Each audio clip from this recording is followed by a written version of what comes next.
Hello and welcome to Just Around the Corner with Dennis Mansfield. It's a podcast focused on culture, history, travel, and even a little entertainment from time to time. I hope you enjoy traveling with me and with my guests, my clients, and friends on each episode. Today's episode is entitled The Power of Communication Through Newsletters and Social Media. It's with my son, Colin Mansfield, an executive with Yard Management Solutions. Now, he's a creative person with a fascinating background in military service and social media. As a business coach, podcaster, and author, I invite you to visit my website at dennismansfield.com and click onto the yellow tab on the landing page to receive a gift from me for you regarding marriage. I'm Dennis Mansfield.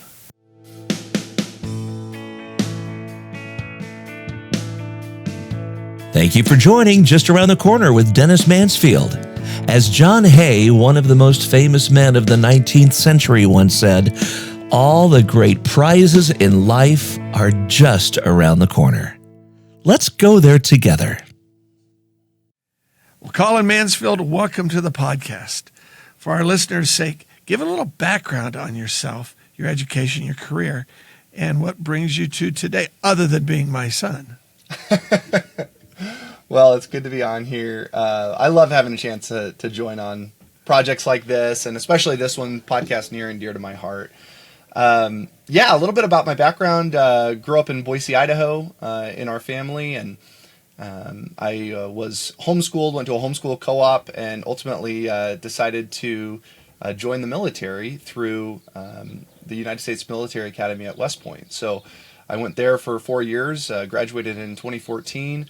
And then as a commitment after that, you have to serve five years in the armed services. And so I did that for 5.5 years, actually. And then got out to pursue business and to pursue having more time with my family. So in a nutshell, that's the quick version. That's an elevator pitch if I've ever heard one. Hey, listen, on today's show, I wanted to take the opportunity to really talk to you, both father and son, but also as friend to friend, about the things that made you interested in social media and how that eventually moved into both newsletters and your work on supply chain. So with that as sort of a framework, we're inviting our listeners to the podcast for this episode and to hear the sort of unique twists that started when you were young. For example, I remember when you were a young kid, I can't remember the age, but you got into developing websites, and I remember thinking, can people do this? Yeah, it was about 5th grade, I think. And that was before it was, there was Squarespace and WordPress. Well, WordPress was probably around, but I didn't know about it. And I got interested in the internet. I got interested in designing websites and on just how these interactions online happen. I remember going to my friends and being like, "Hey, do you want a website?" Because that was like the cool thing to ask, I guess.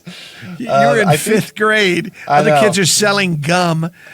You're trying to close deals on websites. Yeah. I think ultimately the nerds won because learning how to design websites and learning how to write at least a little bit of code. Yeah. I mean, I pulled that in. I pulled that out in every position, every job, every single situation I've been in from a professional perspective. It's come in huge amounts of handy. So I'm really glad that was something I did early on. Well, when you think about your early education, you were homeschooled, but you were homeschooled within the context of a co-op, bringing other students together. What did that freedom do for you in your exploration and your discovery of things as you grew into middle school and then high school? Yeah, I like to say that I was purely homeschooled, I guess you could call it, up through 4th grade. Meaning my mom was my teacher and my dad was my principal. And indeed, a very good principal at that, if I remember. Very fair and wise, I might add. And then starting in 5th grade and moving up through high school all the way until graduation, I went to a homeschool co-op, which just means I went to school Tuesdays and Thursdays. And I had normal teachers, and they gave out homework, but it just so happened the homework they gave out was a whole day long, right? So I'd basically do that on Monday, Wednesday, Friday. But that idea of being able to manage my own time, manage my own schedule, and get school done early if I wanted to, or sleep in and work on it a little bit later. It's not for everybody. It's sort of like I would equate it to where everybody sort of all of a sudden learned about working from home during COVID, right? And suddenly there were all these people who had never had this amount of freedom before, and their schedule was just wide open. I think a lot of people found that was incredibly freeing, but there's also people who go, look, that's not for me. It grazed the line between work and home a little too much, and that's kind of how it was with school. It worked out really well for me, but it's not for everybody. And some of my friends, came and went through the program, and some of them stuck around, but I had a really good time. That prepared you in what way for the rigorous in classroom activity of West Point? Because you had all this freedom, then you come into West Point. I don't think there's a more rigorous place on the face of the earth for academic challenge. Yeah, no, West Point is very tough, but it's all about time management, because there's a lot of stuff that you just have to do. You're told to do, especially the first couple years going into junior year, or what we call cow year. All of your classes, by and large, are decided for you. So there's a lot of core classes, quote unquote. But then there's also mandatory extracurriculars. There's mandatory clubs that you have to choose clubs that you want to participate in. There's a lot of mandatory fun. And wait! Say that again. Mandatory fun. Mandatory fun. That's an only Army the expression. Army could say that. Yeah, absolutely. And that's I think the idea of being able to manage my time did serve me well there. And knowing that, okay, even though I have to do all these things, what do I want to do with the time that I do have? And that's true of all of our lives. I think it's very easy to say I only all of my time is taken up by work, and then by my requirements as a human being and as an adult. But the reality is we all have time in our day, at the end of our day, at the beginning of our day, that can be allocated. And so that's something that I definitely had to learn, but also then had to get good at West Point. Yeah. On the first part of the episode today, I want to tackle the idea of all this social media, all this background that you had, and then suddenly in the last, year and a half, you came up with the idea and you said, hey, Dad, you need to do a newsletter. I mean, an email newsletter. So walk me through the non-cool, non-social media approach to newsletters. So I put a lot of thought into this, actually. If we go back like 10 years ago, or 10, 12 years ago, you think about Twitter and how, Twitter was cutting-edge social media. Facebook had been opened up to everybody. It was sort of like the social media boom. A lot of new websites were starting up. But Twitter specifically, I think, is an interesting case study in how social media has changed. Because in those early days, it was really just you throw up your 140-character tweet. It was like shouting into the void, kind of. There wasn't a way to organize tweets. There wasn't a way for conversations to be threaded. It was literally just tweet, tweet, tweet, tweet going down your timeline. And the interesting thing about that is as time went on, people had to invent ways. Humans are always going to seek community, right? And so people were inventing ways to form small communities on Twitter. And they were doing that by putting a little number symbol and then attaching an acronym or a word or something after that. And then there were these websites that would allow you to search for those things. And of course, that was the origin of the hashtag, and that's now everywhere and totally ubiquitous. But 10 years ago, it was a new idea that hadn't been used before. So when we think about social media and comparing that to something that seems archaic, like a newsletter, there's this interesting progression that happens with time, where Twitter in those early days, everyone's seeking community, and community was actually fairly easy to find because there were so fewer users than there are today. And then as it exploded and it blew up, it became more and more difficult to find those people that are like you. If you just sign up for Twitter now and you just go through and click who you want to follow, you're going to end up with basically a glorified news aggregator, right? It's going to be a lot of celebrities. It's going to be a lot of news sites. It's going to be some things that you're interested in, but you're not going to find and I'm going to use this word probably a few times today, the niche that you're interested in. So this is where newsletters are amazing, because social media sites are, as whether you're a creator or whether you're a small business or whether you're just interested in marketing your own stuff to either sell or just get it out there. Social media, you are relying on an algorithm every time, right? Yeah. No matter what, you're relying on Facebook or Twitter or Instagram or YouTube or whatever to promote your stuff. You're putting it out there, and you're trusting that they're going to put it in front of the right eyes, so to speak, the right people who might buy or might be interested. Newsletters is a completely different approach. Instead of trusting an algorithm, you are curating a list of people that you know are interested, that fit your niche, that fit the lifestyle of the the product or service that you're offering. And so instead of passively sort of putting it out there and then passively waiting for it to hopefully be delivered to the right people, you are actively distributing this to who you know are the right people. The problem is that newsletters are just much more challenging to build and take longer, take consistent time and effort.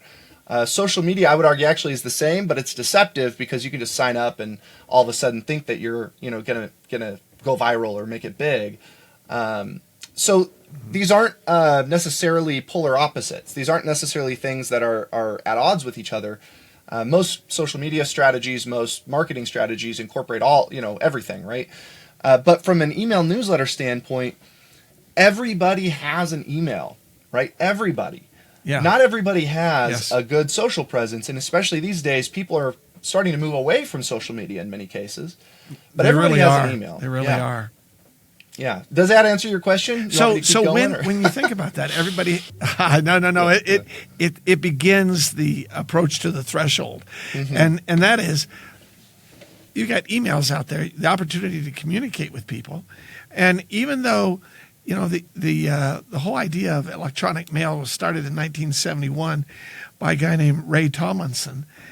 It precedes the internet. So you get this sort of modern day antiquity of email addresses, and then you've got this idea of a newsletter that's usually put out by some restaurant telling about their recipes in the U.S. postal system that you receive and that you look at for 32 nanoseconds and then you throw away. So all of a sudden this idea comes up about newsletters. Now, what's very interesting is that Idaho's own Nathan Barry started in 2013 ConvertKit. Now, he started it with roughly a $5,000 investment of his probably every penny he'd ever earned, I would imagine, at that young age. And you and I both know Nathan. I just saw him yesterday. In fact, we crossed paths in a restaurant, and we got caught up with each other. Very nice. He said to say hello to you. Oh, good. And Nathan takes this idea to the next step. You were the one that introduced ConvertKit to me, and you said, I think you need to do that. And I thought, well, this is a nice project that some nice fellow that I've known since he was a little boy has put together. But man, was I wrong. This is a 10-year-old company now that churns out $33+ million a year in income to it. It's got employees all over the world, and it's working with newsletters like the one that you suggested I put together. It blew my mind. It absolutely blew my mind. And when we jumped into it, you said, look, just do it twice a month. Is that the normal amount that people do newsletters? Because it's certainly become our normal. Yeah, I would say that it's going to be a little bit different for any group of people. The answer with marketing is almost always, well, it depends. But I think that two times a month is sort of like the sweet spot. It's never going to be too often, right? But I think larger newsletters, I subscribe to one that I'm happy to recommend called Marketing Brew. Marketing Brew is not sponsoring this podcast or anything like that, but they're a great newsletter if you're interested in like finance news or or technology or anything like that. And what I like about what they do is they actually do it every day. They deliver, it's like 4 a.m. every day. It drops in your inbox because it's a snapshot of here's what's going on right now, right? So their strategy is we're going to give you the most up-to-date information every single day of the work week. But for us, our newsletter is not focused on what's, the most breaking news story or what's, whatever. Our newsletter, your newsletter, is focused on delivering value to people and providing them with encouragement. And so it really just varies on, the audience and the type of thing that you're writing. But I would say that going with a service like ConvertKit, highly recommend it. You hear a lot about, for example, MailChimp was really big for a long time. I've used MailChimp, and they're a fine service. What I like about ConvertKit is they're very forward-leaning. Nathan and his team just debuted a feature on ConvertKit, which I thought was brilliant. Something I haven't seen from any other company like this, which is called the Creator Network. And basically what it is a way for people who make stuff to allow their audience to find other people who also make stuff. So if you're interested in a newsletter like my dad's, then you might also be interested in a newsletter by somebody else on a similar topic. You might not be, and that's okay too. But the reality is that people who read like to read, and so this kind of allows for a natural pollination and cross pollination and sort of finding newsletters that are interesting based on what you like. And I love when I see companies that are taking a very old idea or very classic idea, and then they're applying it in an extremely modern way that is very approachable. And ConvertKit is that way. It's super easy to get started. When we started our newsletter, you and I talked about the idea of the fact that I'm a coach and I coach coaches. I coach people up. I want to deal with issues like transparency, humility, deal with the idea of how do we, from a faith-based Christian worldview, help people grow in their own journey, their own path. And some of the issues that we've tackled have been almost embarrassing because I'm just opening my kimono saying, here I am, man. This is what we've gone through, from the idea of the death of your brother Nate, where I've tackled the sadness of how do we deal with challenges and brokenness, to the idea of great joy in marriage. We put one together just recently that had with the fact that most of the folks who have followed our podcast are aware that Susan and I have been married 45, going into 46 years. And the question was, what are the 5 top secrets that are a part of a good marriage that help you last long? That was your brainchild, and I really, you observed your mother and your father, and then you said, man, is this accurate? And I looked at it and I went, this is extremely accurate. And so we've put that out now, and that's how people, they can go to DennisMansfield.com, go to the landing page, and right at the very front, there's a yellow button. They can click onto that and have that downloaded if they are not, currently subscribers to the newsletter. For you, I know we're going to shift gears here for a second, but I can't get out of your background in the Army, your time at West Point, your time of being deployed, being a Mansfield, being suckled and nurtured at the knees of the Simpsons and other very humorous, fairly non-Christian things. Humor is a big deal in our family. And so when I received from you in the Middle East and Qatar a photograph of you and this other person, and down below it said, First Lieutenant Mansfield meets Captain America. And I look, and it's him. It's Captain America. And I'm like, wait, what? Share that with our viewers and our listeners. What in the world happened, and how did that occur? Yeah, it's a cool story. So I was deployed to Qatar in 2016, and was there for 9 months. Whenever you're deployed to an overseas country, the armed services, whether you're with Army, Navy, Air Force, whoever, will coordinate with a group called the USO, and the USO sponsors basically welfare trips, welfare opportunities for soldiers who are deployed. So they might bring food over, they might do special concerts or whatever for them. Well, sometimes they'll bring celebrities, and so in this case, there was a USO tour that had Chris Evans, who plays Captain America, Scarlett Johansson, who plays Black Widow, and then like there was an Olympic gymnast. Oddly, there was a magician. Like it was a very eclectic group of people, and what they do is they come over and they basically get a tour around the facility, and then wherever you work. They'll stop by and you get to hopefully shake their hand. So I heard that this was going to happen, and I was like, this is actually at the tail end of my trip, a few weeks before I went home. I was like, okay, I gotta shake Captain America's hand. Like, come on. When in Rome. And so what I ended up having to do was find where they were going to be at the end of the day because they weren't coming to where I worked. So I had to go somewhere else.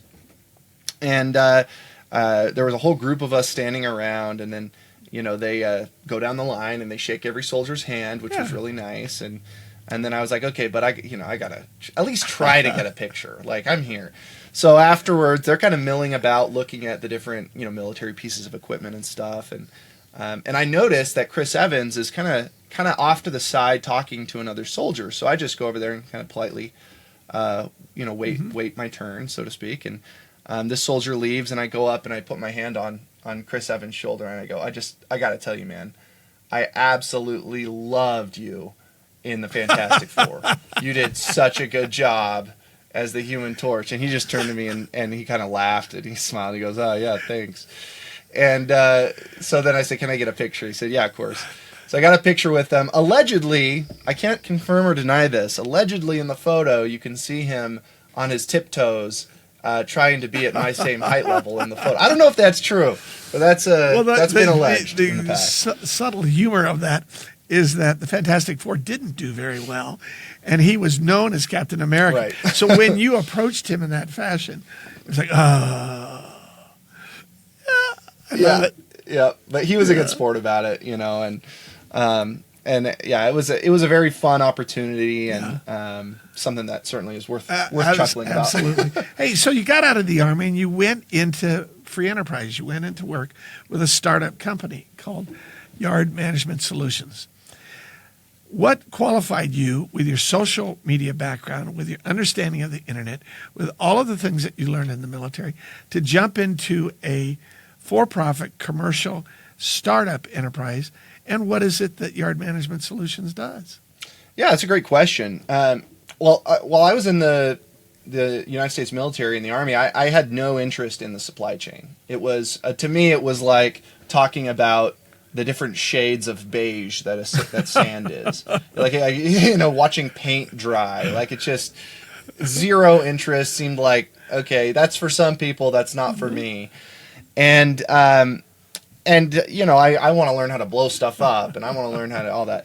So I start to work my way out of the Army, and it's a little bit of a long story, so I'll just shorten it up. But I had a mutual connection to the owner of Yard Management Solutions, and there was a program. There is a program called the Hiring Our Heroes Corporate Fellowship Program, which is basically giving internships to service members that are getting out of the military. And saying, hey, you can come work at our company. It'll be an unpaid internship while you're still getting paid by the Army at the very tail end of your service. And then at the end of it, they have the option of giving you a job, but they have to give you an interview. So I said, this is a great opportunity. At that time, my wife had just had our first baby, Eleanor, and I was not looking to be deployed. I enjoyed meeting Chris Evans once, but once was enough. I didn't want to be deployed every couple of years. So I decided that for the good of our family, I wanted to get out and spend more time with my daughter and my wife. And so kind of how this all went down is I learned about Yard Management Solutions, that they were a software company in the logistics industry. I said, well, I like computers. I like software. Maybe that could be a good fit. And if it's not, hey, I've got 4 months to Sure, apply at other absolutely. companies, and I'm getting paid. So I did that. And what I learned through that internship was that I actually really enjoy logistics, which is a very odd thing. But I think anybody who's ever had to switch careers or had to change maybe a trajectory of what you are looking at, maybe even changing a major in college, can relate to this, where sometimes you don't know what you don't know. And as soon as you learn something, and you realize that there's this whole world underneath that, just veneer of I don't really like that. You go 2, 3, 4 levels deeper, it becomes fascinating. And so what I learned is that the supply chain is such a huge industry. People work in it their entire lives, 20, 30, sometimes 40 years, and they never get the expert level in anything except what they're interested in. And so that's an odd thing for a lot of people to realize, is like you could work in an industry so long and yet not really know the entire industry. And that to me is very fascinating, because that means there's no like, I'm going to get so good at it, I've learned it all, right? No way. And so I began this job at Yard Management Solutions as primarily a sales representative, transitioned into a sales and project management role. And what our company does is we provide software for shipping yards, warehouses, the area outside of their building that has a parking lot where they got to park trucks, trailers, and containers. And we provide a map of the outside of their facility so they can see where things are as they move around the yard. They can organize what's happening. It's a niche. It's a thing that is underserved, an area of the logistics industry and supply chain that is underserved. So we're really proud to be providing a great product for our clients, but more importantly, saving a lot of good people valuable time in their days.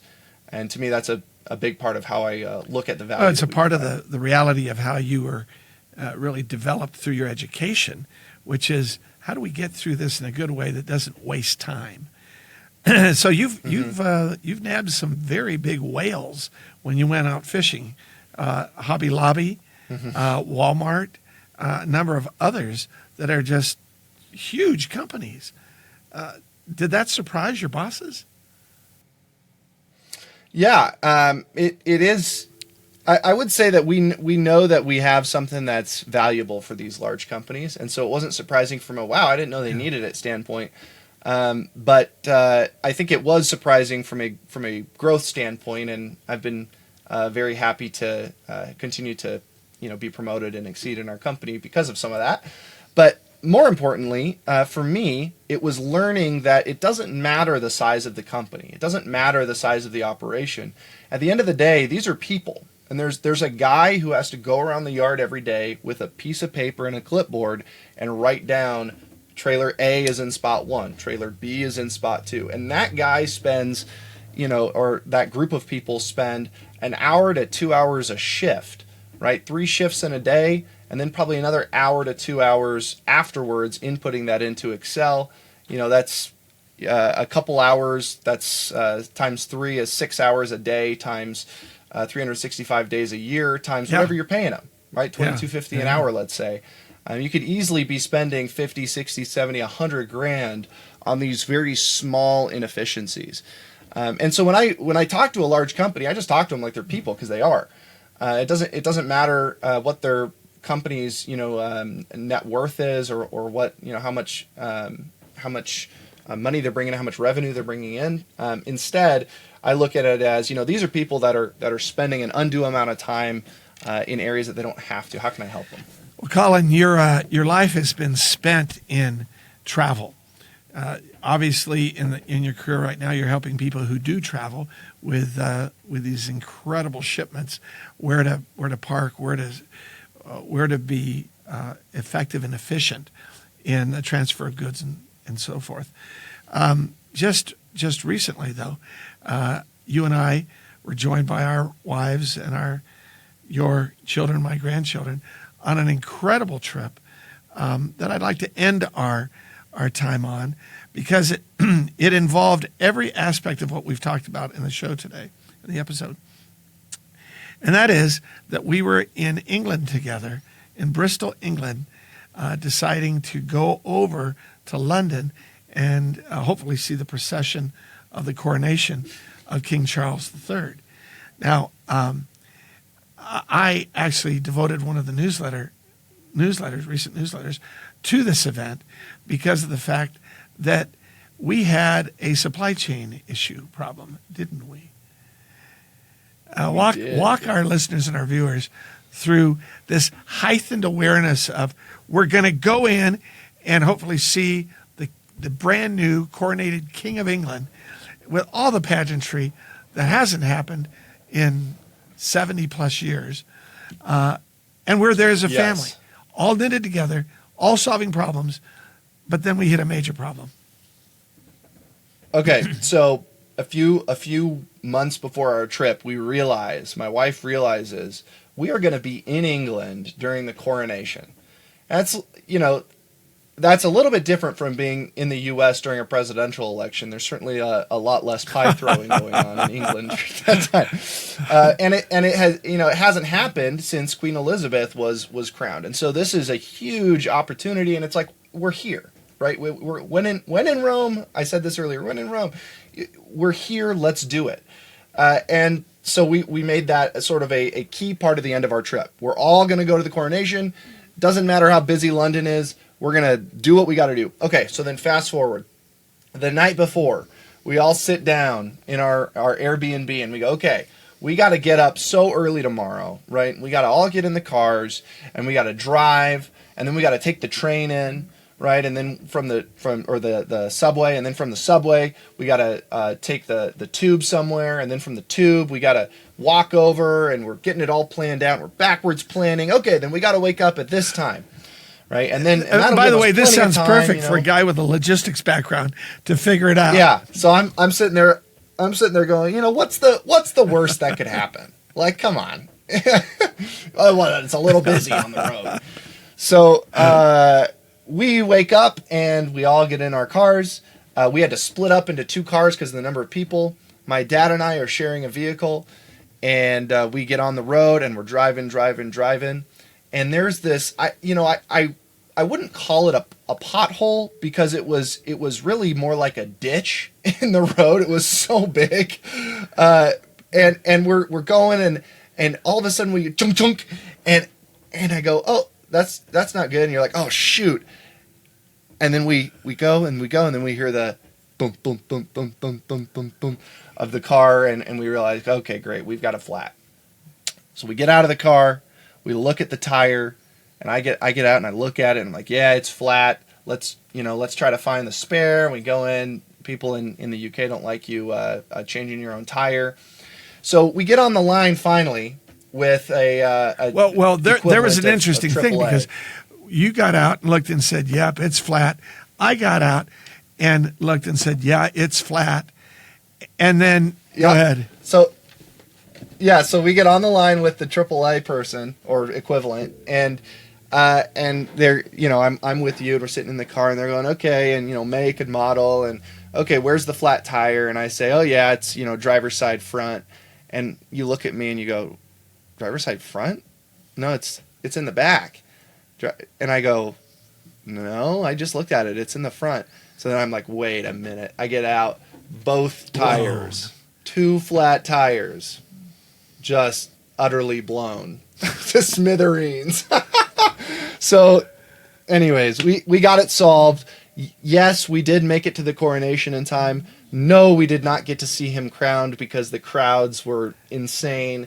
But yes, we did sit in a pub and drank a cold one and ate fish and chips while watching the recap of the coronation. And by God, I think that was a better call. I think it was. Anyways. The thing that I loved and the thing that I want to end our episode today on is the fact that in that moment in time when all the logistics were all messed up and all of the supply of tires, we didn't even have one tire, let alone two, and all of the cell phone coverage that was spotty. And then when we did get the guy was like from Belgium. So he's, I'd like to talk to you about the tire. What is the tire with the numbers on the it? And we're like, what are you saying? we're looking at each other and we're laughing and enjoying it and realizing that no matter what happens in life, in moments of adventure, in moments of career change, in moments of challenges that hurt, challenges that don't hurt, fun times that make you laugh, and moments of the opportunity to say, you know what, I'm really thankful that you are with me and that I am with you. That you as my son and I as your father were able to look at that, smile, really thank the Lord for the opportunity, and then get on our way and get together. And we all flew back over the pond at different times. You that next day, and me 2 weeks later after a thorough travel without flat tires of Ireland in rented cars.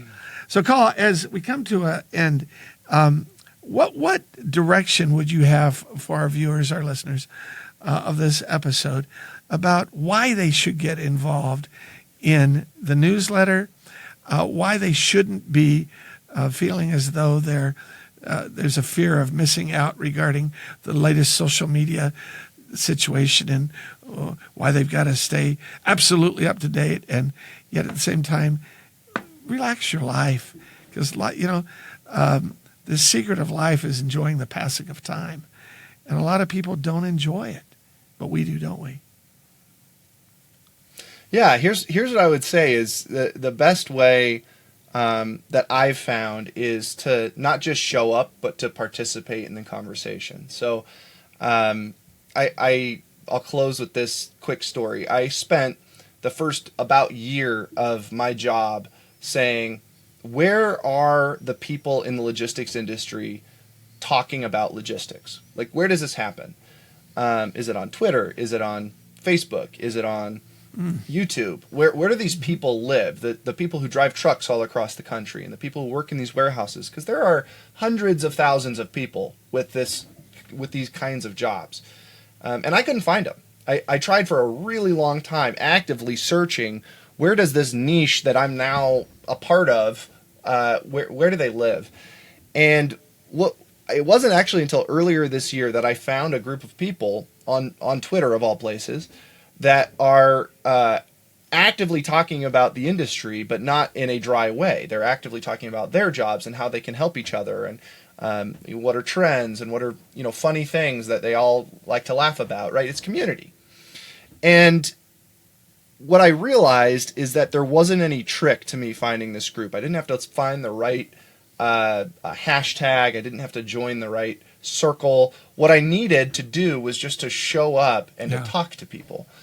Because the guy that led me to this group had a mutual interest in a piece of software that I use, that I got involved with a year and a half ago. And so you never know how the chain of events are going to transpire. So what I always recommend to people is, look, if you're involved in any sort of marketing in your company, or if you're a sales representative, or if you're somebody who leads teams that might be selling or might be marketing, the best advice that I can give is to, find the niche, but really just show up and talk to people, real people, about what you're interested in and what they're interested in. Ask good questions. It's not about sharing your link so they can buy your product. That's not going to happen until they trust you. And for those of you that maybe aren't interested, for those listening who maybe aren't interested in selling or in marketing for a company, but what you do a lot of times is you buy, right? And the best thing to do when you're buying something is to buy from somebody that you trust, that you know, that you value, and from a company or a product that you can get behind. And so join newsletters, right? Don't join them all. Join the ones that are valuable. And if you don't like them, unsubscribe. Not a big deal. Participate in those conversations, and don't let the algorithm be the thing that just decides what you're going to watch. But curate that for yourself, right? Whether that's unfollowing news sites that you realize are just making you frustrated when you're reading social media, or whether that's unsubscribing from spam emails so you actually start reading your emails. So that's kind of my recommendation, what I would say. And I think that your newsletter is a phenomenal one. We work very hard at it, and I would encourage everybody listening to try it out. And hey, if it's not for you, no hard feelings. But I think it's going to be for you. Well, Colin, thank you very much. It's an honor having you my friend and my son, to be on the episode today. I hope that those who are listening, those who are viewing it, are seeing that, you know what, maybe there's something that I ought to dig deeper into. And your earlier comment that oftentimes we look at a caricature of something and we don't go 2 and 3 levels down was absolutely a salient point right on. So with that, I just want to say thank you for being on Just Around the Corner. And we look forward in the future to having you on again. It was a pleasure. Hey, my pleasure. Always love doing this, and love you. Have a great rest of your day, and enjoy the rest of your interviews. Take care. Love you too, buddy.